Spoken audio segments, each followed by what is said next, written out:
Okay, today is August 7th, 2020. Look at the garden back there. Oh my God. Yeah, that's a little water tower right there. Hibiscus, and that right there is asparagus. Got cucumber in there, some peppers. Man, it really did well. It's too hot for tomatoes right now. But anyways, I just wanted to share my first astral projection experience. There was a lot that led up to this experience, and I'll touch on some of that stuff at a later date, just for the sake of time. But when I first started trying to induce an out-of-body experience, my first goal was to obviously get to the vibrations.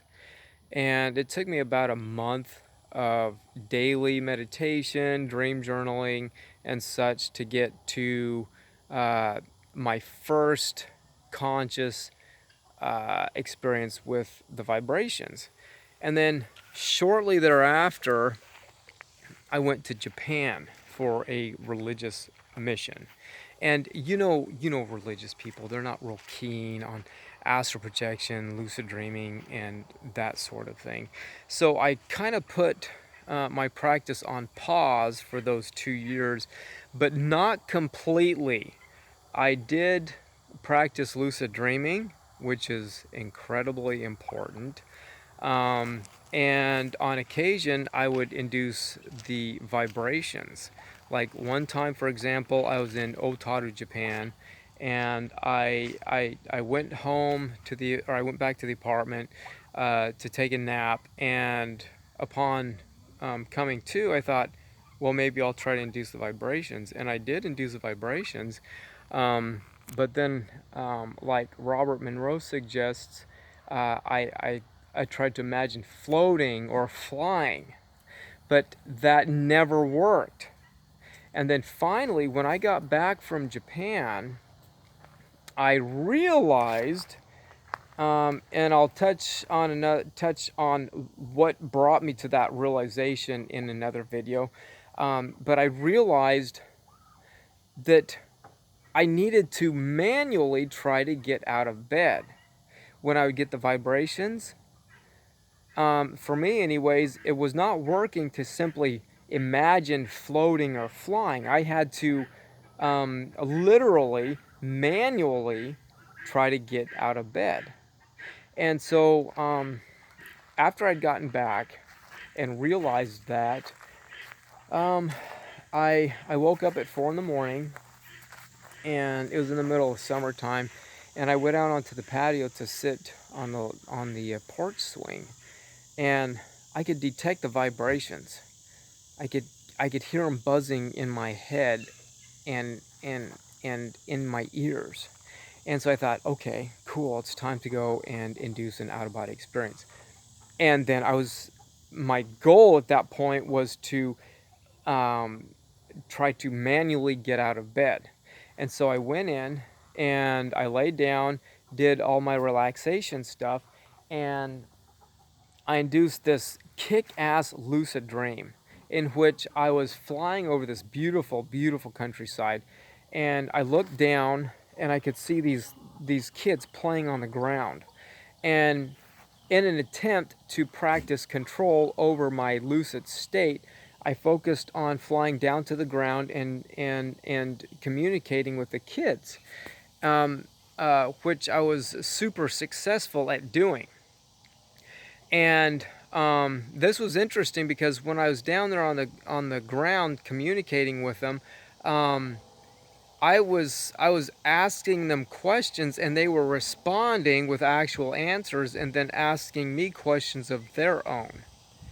And there's some ideas I have about that, but to move on, I thought, okay, well, this isn't my goal at this point. My goal is to get to the vibration state and try to manually get out of bed. So I thought of the physical body, everything went black, and I came to in bed consciously with the vibrations pounding in my head. And I thought, okay, this is it. Let's try it out. And mind you, I was on the top bunk. My younger brother was sharing the bottom bunk. I was up top, and after inducing the vibrations, I I tried to sit up, which didn't work, and then I remembered Robert Monroe talking about rolling over. And so I started to try to roll over in bed, which was not easy to do, but I was actually doing it. And it felt so physical that I thought I was going to fall my ass off the bed. And so I put my feet down at first and ended up floating backwards up against the wall on the opposite side of the room. And at this point, I looked around and at my hands, I'm like, holy shit, I'm actually doing it. And I wanted to get a closer look at my physical body. So in an attempt to do that, and knowing from lucid dreams, it's very easy to lose control. You have to stay in good control of your thinking. You can't assume anything. You can't start imagining other shit, because then that's going to come in and pollute your experience. I knew that from my lucid dream practice. And I wanted to get a closer look at my physical body, so I went to the foot of the bed. I'm at the top bunk, and I started to hand over hand um, to the top of the bed where I could get a good close-up look at my physical face. And it was when I was walking up, when I was hand over hand, trying to get to the top of the bed, again, I stopped and looked at my hands, and I'm like, oh my God, this is incredible. I mean, I was 100% lucid. I knew what I was doing. I knew what was going on, and I was just 100% lucid. And so I made my way to the top of the bed, and I looked at my physical body. And something happened here that I don't typically talk about, but directly thereafter, I thought, okay, so what should I do next? And then I remembered my best friend from kindergarten. His name's Bones. Um, uh, he told me, he said, hey, if you ever get out of body, come and visit me in prison. And so I thought, okay, I'm gonna see if I can't go visit Bones in prison. And so I turned to my left to where the window was, and I was gonna dive through it, but um, I felt so physical that the idea of diving through the window seemed like craziness. And so I put my hand out and pressed up against the glass, and my hand pushed through it. And so I thought, cool, I can get through the glass. And so I dove through the glass and flew up over the front yard, and then I turned to face east where the sunrise comes up. And the last thing I remember was looking at the horizon and thinking, I have no idea how to get to Bones. I had no idea how to get there. I knew he was in that general direction, but I didn't know how to get there. So this confusion kind of ended the experience, and I was back in the physical body. And and it was still early in the morning, so I closed my eyes and I went back to sleep.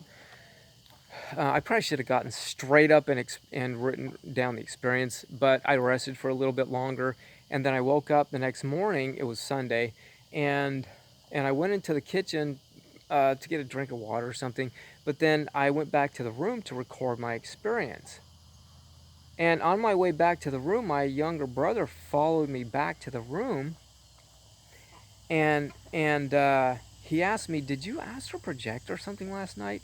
And I said, "Yes, as a matter of fact, I did, and it was one of the most incredible experiences I've ever had." And he said, "Yeah, because now remember, he's on the bottom bunk from where I was." He said, "Yeah, I woke up in early morning, and I saw this bright white ball of light moving around the room."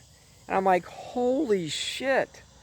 So anyways, I recorded the experience, And there's a lot to talk about in regards to this experience, but I just wanted to share that first experience, and hopefully shed some light on the importance of manually trying to get out of the body when you first experience the vibrations. Manually try to get out of body.